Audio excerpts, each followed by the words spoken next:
Excellences, distingués invités, Mesdames et Messieurs, chers amis, bienvenue à la célébration du 240e anniversaire de la Déclaration d'indépendance des États-Unis.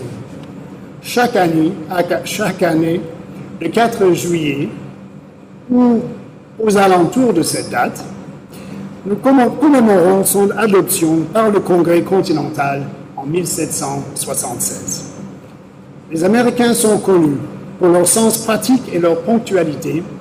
Nous avons donc, pour un certain nombre de raisons pratiques, fixé la tenue de la cérémonie de cette année au 23 juin. Merci de vous joindre à nous à l'occasion de cette célébration un peu prématurée. La Déclaration d'indépendance, c'était une proclamation formelle, formulée par les 13 premières colonies de notre nation, affirmant leur droit de choisir leur propre gouvernement. Ce texte nous inspire encore aujourd'hui, quand il déclare ardemment que tous les hommes sont créés égaux, jouissant des droits comprenant la vie, la liberté et la poursuite du bonheur. Il déclare ouvertement que tout gouvernement tire son juste pouvoir du consentement du peuple qu'il gouverne. Thomas Jefferson, le principal rédacteur de la Déclaration d'indépendance, n'avait que 33 ans quand il la rédigea. L'élection de Jefferson à la présidence en 1800 a constitué la première passation du pouvoir pacifique d'un parti à un autre dans une république moderne. Après avoir rempli 2 mandats, Jefferson, toujours jeune, a respecté la tradition d'une présidence à 2 mandats établie par notre premier président, George Washington. Au terme de sa présidence, Jefferson a transféré avec ferveur son énergie et ses ambitions dans l'existence de citoyens privés accomplis, de fermiers, d'inventeurs et particulièrement de fondateurs de la première université séculaire de notre pays. Les premières années de démocratie de notre nation étaient turbulentes et conflictuelles, caractérisées par un affrontement d'idées vigoureux, des convictions opposées, des personnalités fortes et polarisantes. Certains pourraient affirmer que c'est toujours le cas de nos jours concernant notre politique. Pourtant, cet esprit de débat, de différends pacifiques et de joutes intellectuelles qui forge une démocratie durable.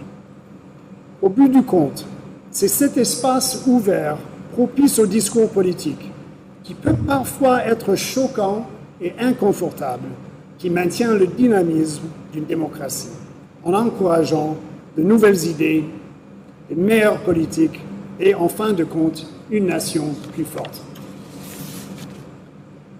Comme certains d'entre vous le savent, j'ai travaillé au Congo pendant de nombreuses années et j'ai pu constater de près la dévastation et aussi les espoirs du peuple congolais. Nul ne souhaite retourner au tumulte des années 90 ou à celui des premières années du siècle actuel. Sans conteste, des progrès considérables ont été réalisés depuis 2001 à travers l'amélioration de la sécurité, l'adoption d'une nouvelle constitution et la tenue d'élections, les efforts visant à s'attaquer à l'impunité et la création de certaines conditions propices à une croissance économique accrue, entre autres réalisations.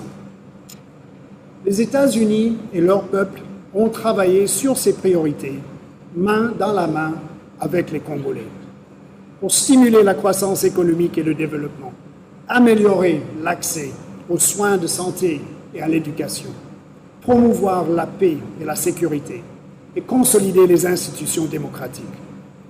Dans le cadre de nos engagements sur toute l'étendue de ce vaste et beau pays, ça a été un privilège de travailler avec tant de Congolais dévoués et patriotes. Et nous sommes honorés de constater que beaucoup d'entre vous, ici présents, représentent un échantillon de ce groupe impressionnant. Cette année, nous avons noté beaucoup d'exemples de progrès dans nos relations déjà étroites et multiformes. Le programme de coopération bilatérale des États-Unis à l'égard du Congo n'a jamais été aussi vaste et robuste en l'espace d'une génération, depuis les années 80. Dans le domaine multilatéral, nous avons été heureux de constater la reprise de la coopération entre la MONUSCO et les forces armées congolaises en appui aux opérations menées par celles-ci contre les groupes armés illégaux dans l'Est.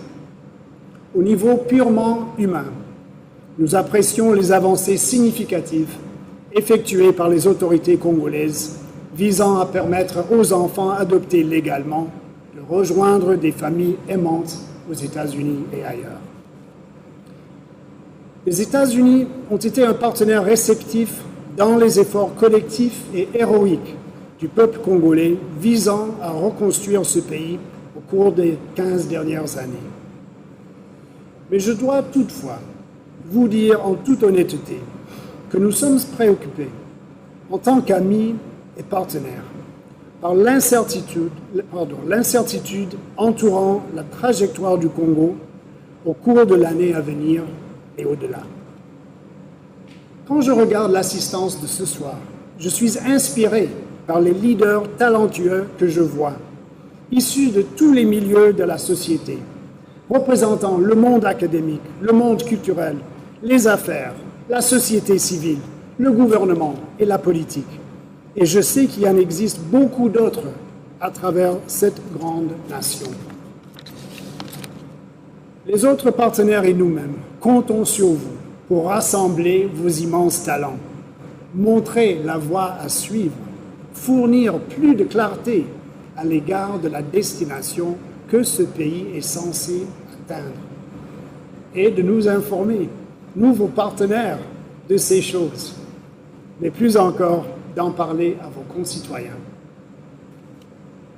Pour que le Congo bénéficie des contributions de tous ses citoyens, il est crucial qu'il existe un espace où leurs voix et opinions puissent se faire entendre, exemptes de toute crainte d'intimidation et d'harcèlement, qui garantissent le respect absolu de leurs droits constitutionnels. Notre gouvernement a clairement affirmé cette position et croit que, même en tant qu'étrangers, nous devons nous exprimer en faveur des droits fondamentaux. À ce sujet, par souci de transparence, je vous annonce que plus tôt dans la journée, notre gouvernement a annoncé que des sanctions individuelles ciblées seront appliquées à l'encontre du commissaire provincial de la police nationale à Kinshasa, le général Kanyama, en vertu d'un décret présidentiel américain qui s'applique aux individus responsables de certaines violations de droits de l'homme ou d'abus et d'avoir sapé les institutions et les processus démocratiques. Bien que ce soit un sujet délicat pour un discours de réception, cette information circulera dans les médias et j'ai jugé important d'évoquer cette question directement ce soir. En tant qu'amis et partenaires, nous pensons qu'il est particulièrement important d'être honnêtes et directs quand nous communiquons sur les points de désaccord et les sujets de préoccupation. Nous espérons vivement que la protection de l'espace politique et des droits de l'homme, parallèlement à des progrès rapides vers la tenue d'élections crédibles et une passation de pouvoir pacifique. Ces éléments feront en sorte que cela soit la dernière fois que nous sommes contraints de prendre les mesures telles que celles annoncées aujourd'hui par mon gouvernement.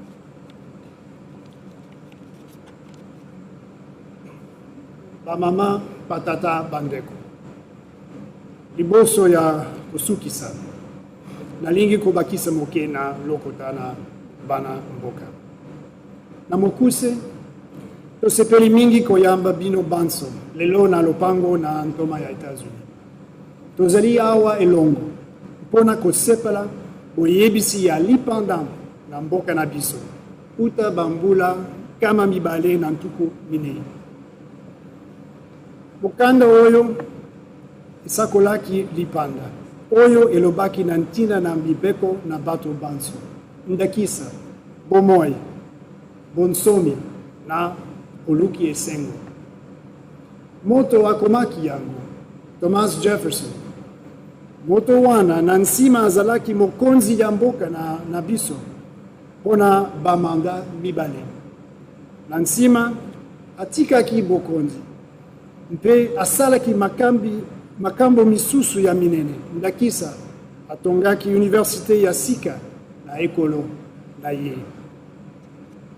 Bana ya États-Unis na bana ya Congo tozali baninga. Nalingi koloba tozali bandeko. Kasi nasengeli koyebisa bino. Po ete bilembo tozali komona, bizali kotinda tomituna. Bozali kokende wapi. Lokuta te. Toyebi ete bato mingi ya mayele bazali na mboka oyo.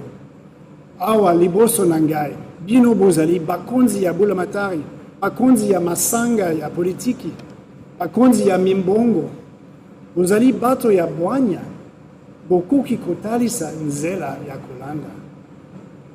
Soki bolingi, bosangana, boyokana, bokanisa elongo na kati na bino, pona oyo ekoya lobi na mboka. Oyo ezali mamana likambo sikoyo. Toyebi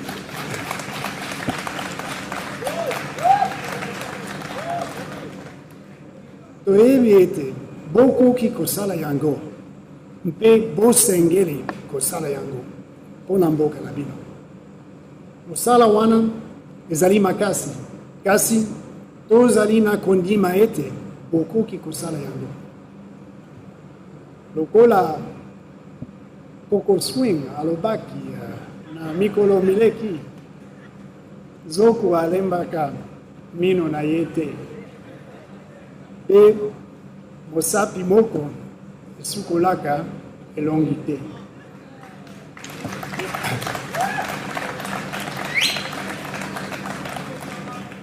Wana ezali maloba ya bwanya ya bankoko na bino. Chers amis, alors que nous célébrons 240 ans d'indépendance, nous, Américains, réfléchissons sur le courage dont nos pères fondateurs ont fait montre en traçant une nouvelle et audacieuse voie démocratique.